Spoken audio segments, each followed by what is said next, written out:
Okay အားလုံးပဲမင်္ဂလာပါကျွန်တော်ဒီနေ့ဗီဒီယိုမှာတော့ကျွန်တော် infantry မှာရှိတဲ့ control ကိုစားတော့မှာဖြစ်ပါတယ်ဟုတ်ပါတယ်ကျွန်တော်နောက်တော့ကျွန်တော်တကယ်စားမှာပါ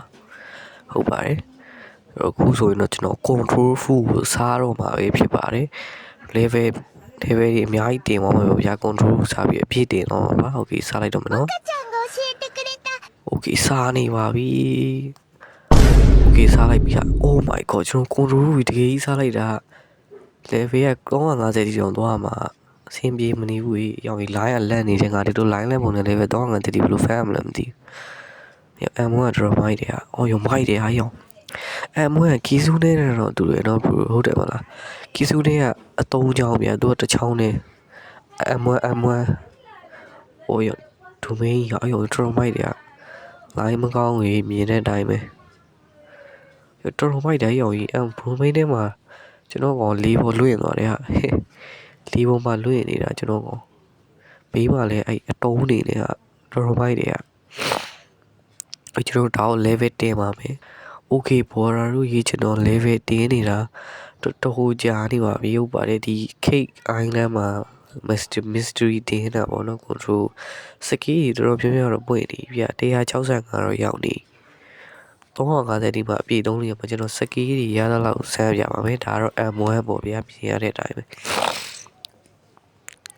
ဒါတော့ M1 ပါဒါတော့ကျွန်တော် domain ဖွင့်တာပေါ့နော်ဟုတ်ကဲ့ဟိုကောင်နေလိုက်လုံနေရတာကောင်နေလိုက်ဖမ်းနေရတာကောင်ငါမှအလုပ်တလို့ဒီစကီးကလည်းတော်မိုက်တယ်ဟာလုံးဝကျစီဒီ control စကီးတွေကကျွန်တော် slice and dice ဆိုလို့တော်မိုက်တယ်ရော့အောင်ပါတွေ့လားကျွန်တော်ခေါင်းလေးလုံးဝဘိုးဘော်ပြောင်းတင်ပြီးအပိုင်းပိုင်းဖြတ်ပလိုက်တော်မိုက်တယ်ဒီအောက်ကစကီးကလည်းတော်မိုက်တယ်ဗျLevel 166ရောက်သွားပြီဗျโอเคဒီကောင်ရော့အောင်ပါဟိုကောင်လေးရောတင်ပြီးတော့ခုတ်ပလိုက်တာပိုင်းပိုင်းရော့ကွာရော့ရှောက်သုံးနေတာကိုဘိုးတွေပါတော့ထင်မနေနဲ့ကျွန်တော်ရှောက်သုံးတာပါဒီတိုင်းရပြောတာဟိုဒီကောင်ထွက်ပြေးနေတာလိုက်ဖဲနေရတာကြာ169 mystery 169ရောက်သွားပါပြီကျွန်တော်ဒီတိုင်းပဲဆက်ဖမ်းမှာဗျာโอเคဟိုတော့ကောင်တော့တက်လိုက်အောင်ပဲရော့ကွာခုတည်းဒီဘက်လည်းမကြောက်ဘလို့အဝေးဘလို့လမ်းခုတ်တာတော့ရောလုံးကြပါငါလိုင်းလန့်တာလားရောအမချိန်ပြီးတော့ရောကွာမချိန်ပြီးတော့ထဲကိုပြစ်ပေးလိုက်ပြီရောရှောက်ခုန်နေတာမလုံးပါနဲ့ရောက်နေစိတ်သေးကိုခါပြီးတော့စားတာကျွန်တော်ကိုစားတာကိုကလုံးတယ်ငါတီးရောမယ်ဟာငါတီးသွားတယ်တဲ့ကွာဒီပါကွာဟောတာတော့125ယောတီးယောစတာစပေါ်ကလေးကိုဇွတ်ဒီကိုကလိုက်ကုန်တာဘေးပကြီးတဲ့တာဘာပကြီးတဲ့တာတော့ရောက်နေကောဘလို့တကာဟောတာပြောချင်တော့ဝေးရောက်နေကေပရာပေါ်တော့ကျွန်တော်ဖန်နေတာ level 149ရောက်တော့ပြီ mystery 149ပေါ့နော်အဲ့တော့အကွက်တော့ပွင့်တော့ပါမယ်ဒီကောင်တက်ပြီးတော့ပွင့်တော့ပါပြီယောโอเคကျွန်တော်တို့နောက်တက်စကီးပွင့်သွားပြီနောက်တက်စကီးကဂါမာဘလိတ်လို့တော့ခေါ်တာပဲ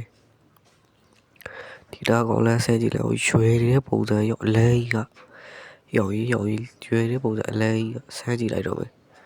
ညိုဟေးဒီကောင်လဲပြစ်ပြီးတော့လေးပေါ်မှာအပိုင်းပိုင်းပြက်ပြီးတော့ကိုယ့်ဘက်ကိုပြန်ဆွဲခေါ်လာတာထရိုမိုက်တယ်ရောက်နေအိုးကိုဘိုဟဲကိုဘိုတွေပါပြစ်ကုန်ပြီmystery 398ပေါ့ဟောဆန်းကွေကျွန်တော်ဆန်းကွေ mystery 398ကျွန်တော်အဲ့ဒါကို control နဲ့ mystery မှတ်နေတာဟိုတော့ကောင်လမ်းပြစ်လိုက်မယ်ရောအမဟောတိုက်တွေပါပြက်သွားတာဟာရောအဖိုင်ခုတ်ပြလိုက်ပြီရောကွာရောအမအေးဖျောက်သွား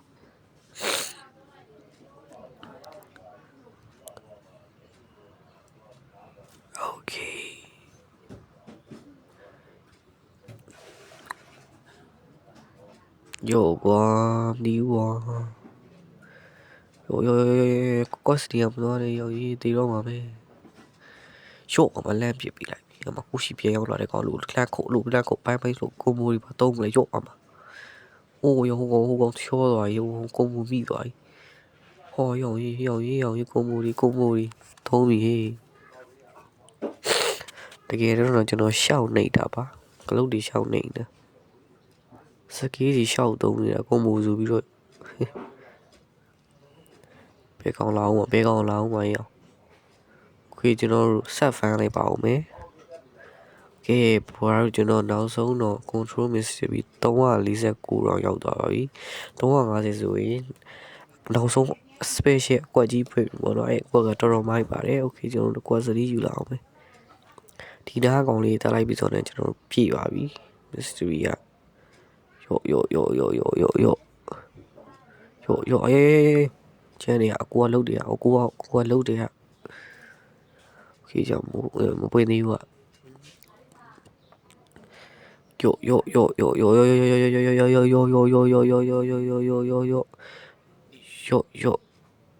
ပွင့်တော့လေမင်းကလည်းမပွင့်သေးဘူးလားအဲ့မပွင့်သေးဘူးမင်းတို့ကောင်တွေကလည်းမဟုတ်သေးဘူးကyo ကျွန်တော်ဒါတော်တော်ကြီးကိုဟာရဟိုချိန်ကြီးကိုမပွင့်နိုင်သေးဘူးဘယ်တော့အဲ့ဒါတော့မဟုတ်တော့ဘူးဒီလောက်နည်းနည်းလေးကျန်တော့တာyo အမyoဘယ်တော့မှပွင့်မှာတော့yo ကွာမဒီဘူးကွာဆက်တော့မပွင့်မချင်းyoโอเคပွင့်တော့မယ်နည်းနည်းလေးပဲလို့ရတယ်ဟိုဘယ်ခုနโอ้ยโอเคလိုင်းလက်နေတယ်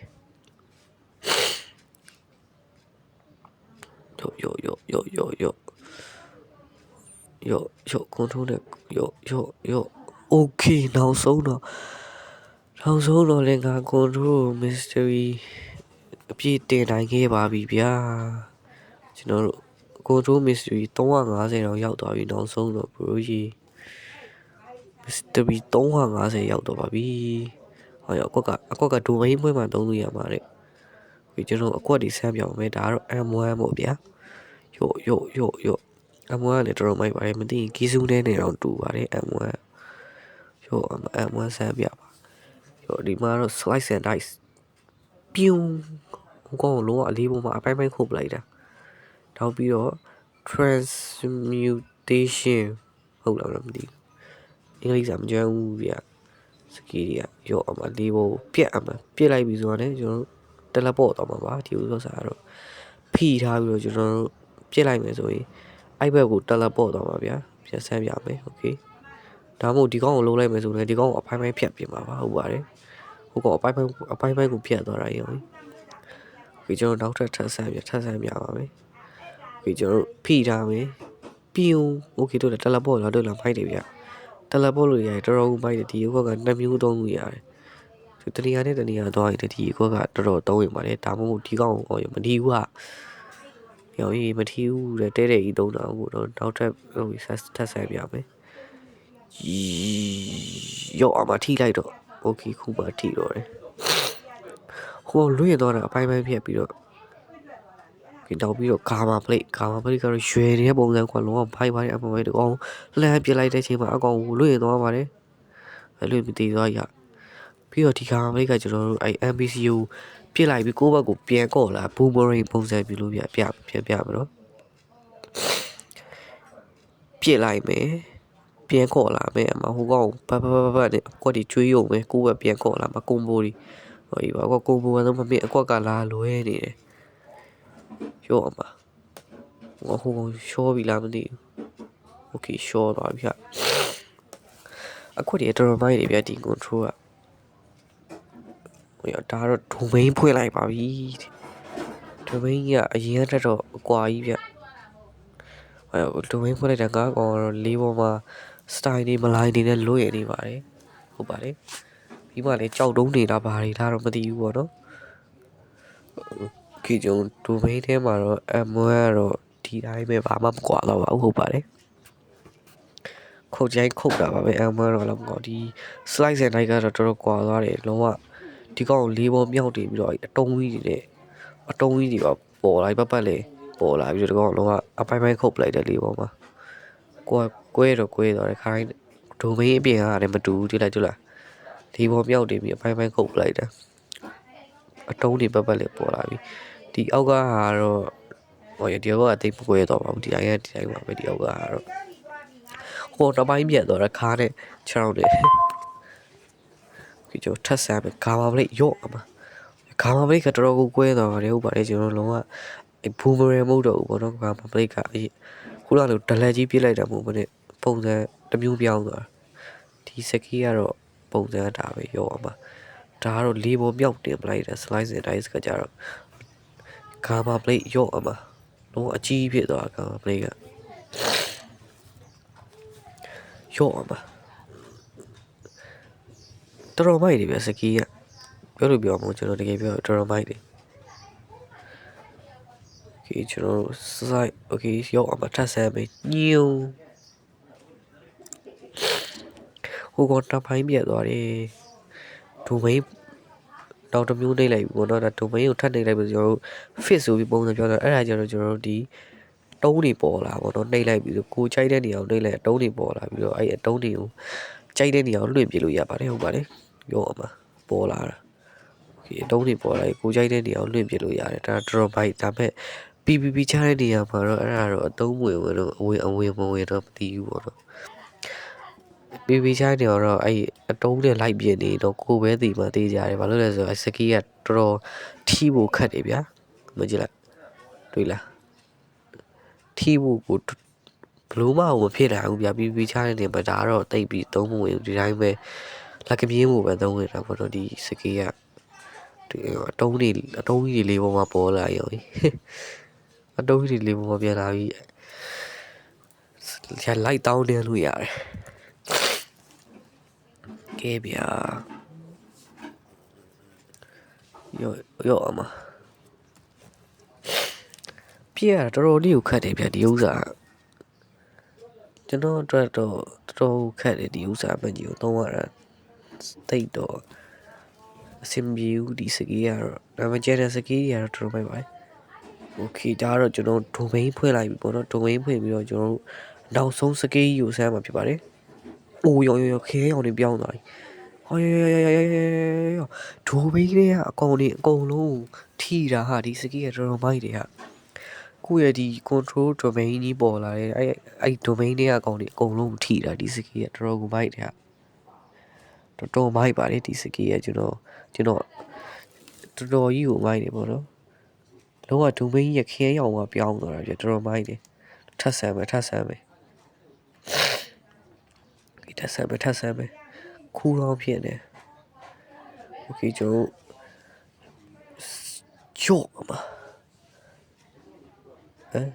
โอเคအေးရောစပါပဲတော့ငါနှိမ့်လိုက်တယ်လေကလုတ်ကိုဘလို့ပြတ်သွားတော့ဟာလုံးချပါအောင်โอเคထပ်ဆမ်းမယ်ခုနဖိထားလို့လားမသိဘူးအဖေတော့လည်းမသိဘူးပေါ့ခုနနှိမ့်လိုက်ပါတယ်အဲ့ကလုတ်ကဘယ်စားတွေဝင်လာမလဲမသိဘူးโอเคရတော့ဒီနားလေးကောင်လမ်းဆဲကြည့်လိုက်မယ်ရော့အောင်ပါအိုးမိုက်တယ် damage ကြီးရုံချဲထော်တာတော်တော်မိုက်တယ်ဟာကိုထိုးကမလုပ်ပါနဲ့ကိုရဲ့ကိုတော်စိတ်ထိန်ကြပါလို့ကိုတို့ကလည်းဒီုံဘီတော့ရော့အဲ့လောက်ဖြစ်ရော့အမရော့အမအဲ့လောက်ဖြစ်โอเคတေးကုန်ပြီမိုက်တယ်ဟာကဲဆိုတော့ဒီနေ့ဗီဒီယိုတော့ဒီလောက်ပါပဲကျွန်တော်ရဲ့ဗီဒီယိုတွေကိုကြိုက်နေတဲ့ဆိုရင်တော့ like and subscribe လုပ်ခဲ့ဖို့မမေ့ပါနဲ့ကျွန်တော်နောက်တဲ့ဗီဒီယိုနဲ့လည်းနောက်တဲ့ဗီဒီယိုမှာပြန်တွေ့ကြပါမယ်အားလုံးပဲ bye bye ပါ